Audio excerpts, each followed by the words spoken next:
না না না, তুমি বলে কালকে পুরো কান্নাকাটি করছো।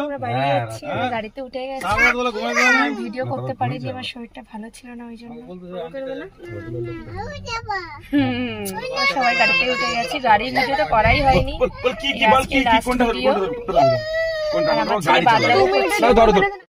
কি করবো বলো বলো, কি করবো কিন্তু আজকে পারবো না, আমি বলে দিচ্ছি।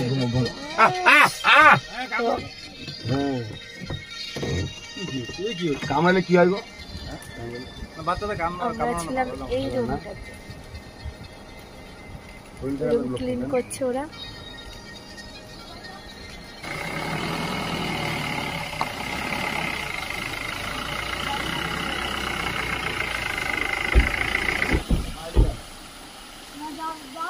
যাও যাও যাও যাও, উঠা নিয়ে যাও, সামনে যাও, দাঁড়াও, আরো ভালো হবে।